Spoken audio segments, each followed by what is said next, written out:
Welcome to Up Level, Real Health, Real Talk with Dr. Jenna Blasi. I'm Dr. Jenna. I spent years crafting ways to help women thrive, and I want to help you do the same. On this podcast, we dive deep into health at every level, focusing on the mind, the body, and the spirit.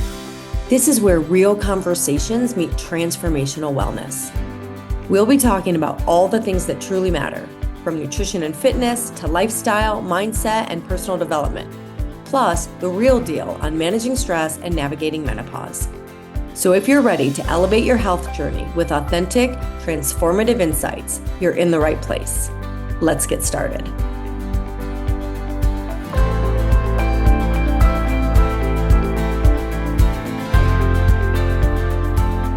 Hello, and welcome back to Up Level. Today I want to dive into something that so many of the people I work with, as well as most of us, need, which is looking at how do we nourish ourselves and stay balanced through this season. We're continuing that theme of the season, how to stay balanced physically, mentally, and emotionally through this busy time of year, through this season. Because when the holidays roll in, it's easy to swing between two extremes.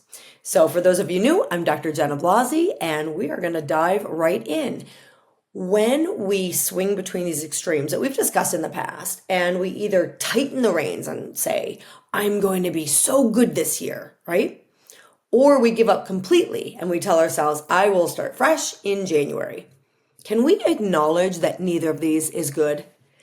So what if instead, if neither of these is beneficial, let me say, again, I don't love those judgment terms, good and bad. If neither of these is really helpful or beneficial or going to help you reach your long-term goals, health or otherwise, what if instead you focus on feeling nourished, not deprived, in your body and your mind?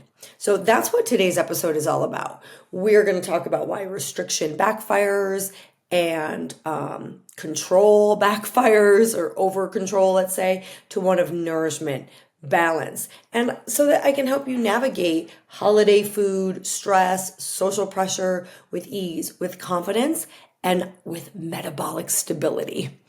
So the bigger goal, let's say 30,000 foot view, is how to eat, how to think, and live in a way that supports your body and your nervous system without that dang perfectionism, without the guilt. So let's talk first about why deprivation backfires. When you restrict your body, it doesn't actually feel in control. It actually feels unsafe. On a subconscious physiological level, your body feels unsafe when you're starving it, when you're restricted. You might feel like you're in control, but the pendulum usually swings the other way. So when you skip lunch, for example, because you think you're quote unquote being good, your brain doesn't know that's what's happening. It just senses stress. It senses that lack of fuel, and it flips into protection mode. So when we look at the stress response, the body perceives restriction, dieting, guilt, skipping meals, going way too long, like in a fasting period. It sees this as a form of threat. So your cortisol can go up, and this actually can increase your cravings, and usually does. Not to mention starts to mess with a variety of systems potentially. So when cortisol and adrenaline go up, for example, your blood sugar becomes unstable. And then the cravings start to hijack your willpower, which is why we talked about it's not just about willpower. It's about the whole body. And so this is not about discipline. This is not about fighting harder to discipline yourself and blaming yourself for a lack of willpower. This is biology. And so this is also why I often say, like, you haven't failed the diets you've tried. Diets have failed you. Diets don't work long term, and it's not a healthy approach to having a good relationship, a balanced, healthy relationship with food. So a deprivation mindset is these cycles of over control, restriction, rebound. Over control, restriction, rebound. How many of you have been in that pattern? Like, okay, I'm gonna restrict, and then I even talked about this a few weeks ago where I was like, okay, let me tighten the reins for a little bit. I was trying to be in a calorie deficit for a fitness program I was doing, and then my body just went the other extreme. Over control, I was over controlling, which led to some restricting. Even though it was a minor deficit, my body was not having it. And then rebound, I made up for that. So studies show that chronic dieters tend to have higher ghrelin, which is your hunger hormone. and a more reactive stress response overall. So when you're like white knuckling your way through the holidays, or through anything for that matter, your nervous system reads this as danger. And the irony of this is that state of stress not only increases your appetite, it can slow digestion and nutrient absorption, because when we're in fight or flight, we're not in our rest and digest. So even the healthiest meal won't land well, so to speak, in a stressed body. You're not going to absorb those nutrients. And research supports this chronic dieting disruption of this hunger hormone. And if we tie it into the nervous system that we talked about, when we're dysregulated, we don't digest or absorb nutrients as well. So when you're in fight or flight, you're not getting the most out of your healthiest of meals. So if true nourishment is not restriction and control and telling yourself I can have this and I can't have this, then what does nourishment look like? So to me, it's not just about nutrients. That's definitely a piece, but it's also about energy, about calm, about connection. Nourishment, long-term nourishment, is about adding, not subtracting. Even when we go through a process with our members where maybe we're removing certain things, if you focus on what's missing, if you focus on what you're removing, it's actually the wrong focus. We focus on what we're actually adding in. Just like thoughts, if you listen to my, positive, like look at positive thinking and taking control of your thoughts, we can't fight the old. We just have to crowd out all that negative self-talk with more positive. It's about what can we add in. And so practical pieces of how to do this. 1, eat regularly, especially if you're under stress. If you're already under stress, your body needs to just calm and have some mindful eating, get out of that mode. Build your meals around protein and color. This is going to help stabilize your blood sugar and help you throughout the day. Hydrate, hydrate, hydrate. This matters more than we realize. Ideally, purified water. And then try gentle movement after meals, like take a short walk. It helps your body utilize glucose more efficiently. Now, I recently saw something, and I haven't dived into the research on it, it's actually the second time I've seen this, where if we exercise for an hour in the morning, for example, or however long, and then we sit the whole rest of the day, that's actually less beneficial than if we get movement throughout the day. So like I do my main workout in the morning, but then I personally try to get on my walking treadmill. Ideally, I have a meeting at least once a day that I can be on a walking or a class that I can be on a walking treadmill for. Or the thing that I started to say that I saw somebody post about, and I haven't gone and looked at the research, is doing 10 body weight squats every 45 minutes was better at regulating your blood control, your blood sugar control. So again, getting that movement throughout the day, but absolutely after a meal is very, very helpful. And then let's remember emotional nourishment, the laughter, warmth, time with loved ones, time with friends. These things regulate our nervous system just as much as food does. So your body doesn't separate emotional stress from physical stress. Both of them will deplete your reserves. So the holiday meal with family, if it's full of joy and connection, ideally, I know that's not true for all the families out there, can be far more nourishing than this like perfectly portioned, healthy meal, salad, whatever, that let's say you're eating in isolation and guilt. So emotional nourishment, time with loved ones, laughter, connection. This is also going to regulate your hormones. And it's equally important. There's this old saying, yogis can digest rocks.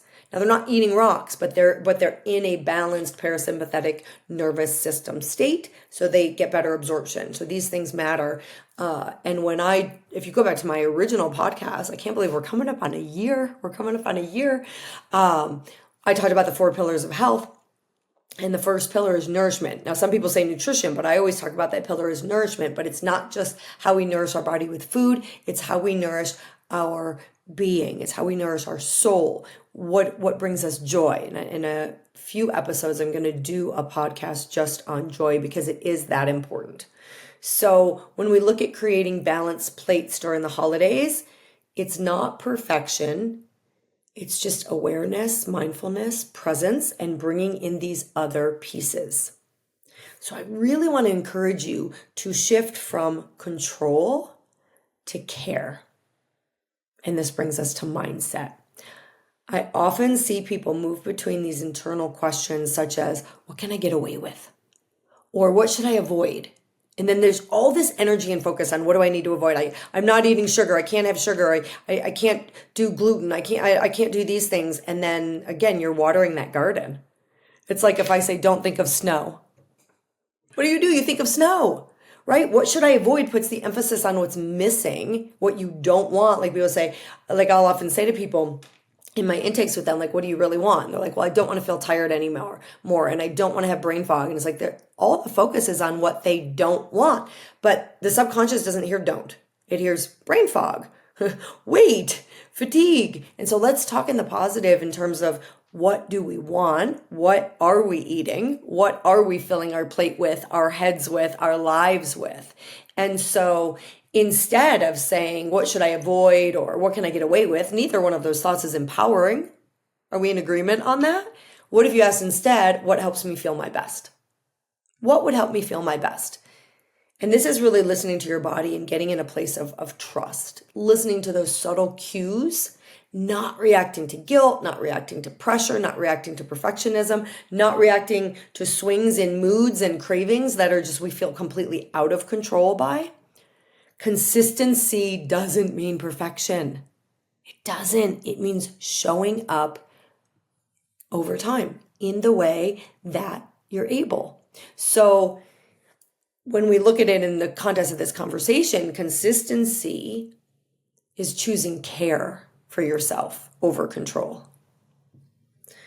So tying this in to the opposite of this, right? What does control look like?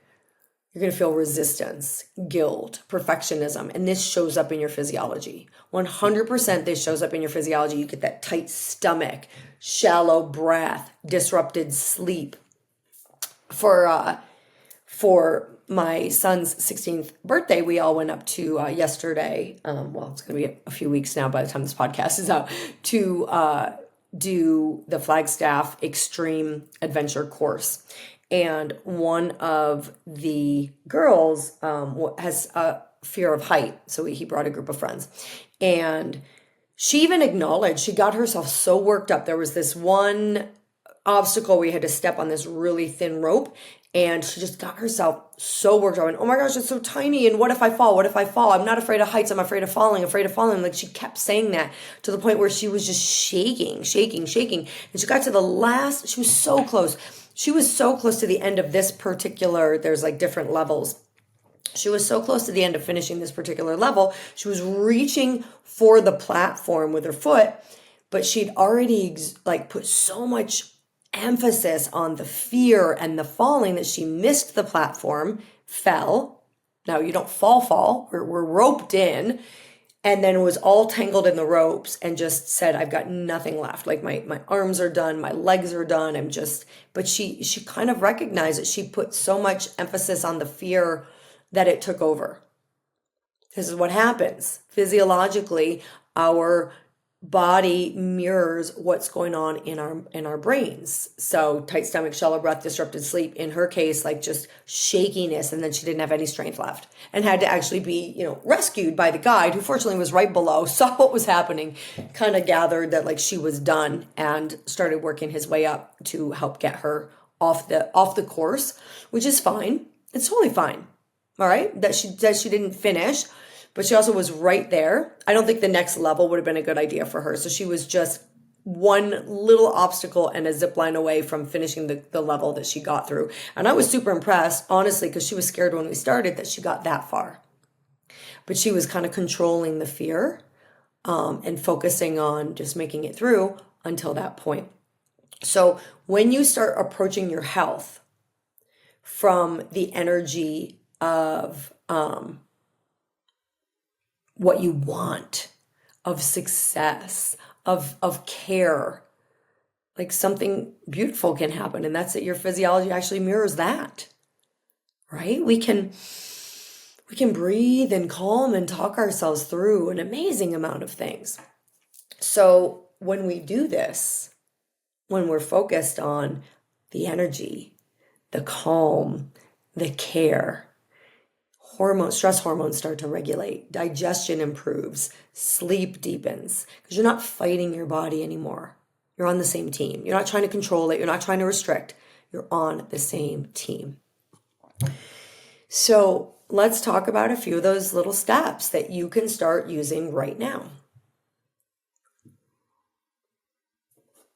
One thing I find really helpful is a check-in. Throughout the day, check-ins, but especially before a meal or an event, just pause and ask, what does my body require most right now? Is it energy, calm, connection? And this one question can change everything about how you show up to eat, to socialize, to rest. Everything is about our attitude. I can't remember if I've done a whole episode yet on attitude, but it's such a big piece. I've done mindset classes just on attitude. It shapes everything, and the outside will begin to reflect what is going on the inside. That's why people with a negative attitude get a lot of negativity back at them throughout their day, because that's what they're putting out, and then it gets mirrored back, and then that just further emphasizes like what they're feeling negative about. And same with positive. When we're pausing and setting intention and showing up the way we want, the outside begins to mirror that. So when you pause before you eat and bring mindfulness to your meal rather than just eating on the run and eating in chaos and eating in stress, and then halfway through your meal, put your fork down. Take 3 slow breaths. I talked about delayed gratification and how when you want another serving, it's like just take that pause. Take that pause, breathe, and really decide, do you really want another, or are we just psychologically attached to more? And if you've ever looked around at people eating, like at a restaurant, they're like hunched over their plates with their fork, just shoveling. There's no pause. And so this sounds really simple to take that pause, but it activates your vagus nerve. So that slows your nervous system, it supports your digestion, and it helps you actually taste and enjoy your food. And studies have shown you end up eating fewer calories when you're mindful through your meal. This is why being on the computer or multitasking or reading or scrolling while you're eating, you eat less mindfully, so it's more mindlessly. And studies have shown we eat more calories when we do that, and we're less satisfied.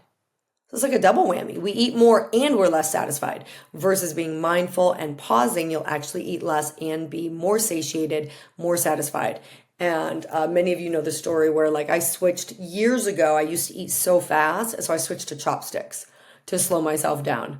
Then I got pretty good with chopsticks and I could eat pretty fast, but it's really, I still utilize them to slow me down and then set them down like during the meal. And then,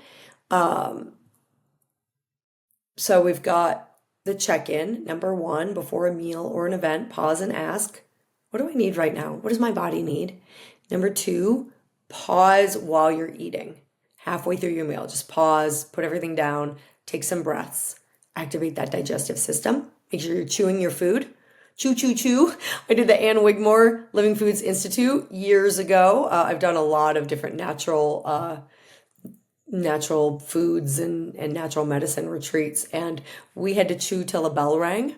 It was awful. They said, basically, chew your liquids and drink your solids. So you're supposed to chew until it was like liquid in your mouth. It's super not pleasant. And I remember we were like chewing until like a little bell went off and we were like, you can swallow now. I'm not saying that extreme, but chewing your food also activates your digestion. And then number 3, like let's do a recovery ritual. So after an indulgent night or a stressful day, don't punish yourself. Don't go to another extreme. Oh, I got to make up for this, right? I never liked when fitness instructors were like, burn off that Thanksgiving pie or whatever. Like, let's not punish ourselves and let's just rebalance. Let's just prioritize water, nutrients, a good night's sleep, maybe get outside and go for a walk. But it's not about trying to seize control in this overly restrictive way. Your body knows how to recover when you give it support. But shame, if you give it shame, that's not helpful. It's not helpful. Super low vibration, really does damage. We've got to work to clear the shame and the guilt that so many of us carry. Let it go. The past is the past. Support just like you would support a friend, maybe forgive them, support them. It is not about being perfect. It is about staying connected. All right.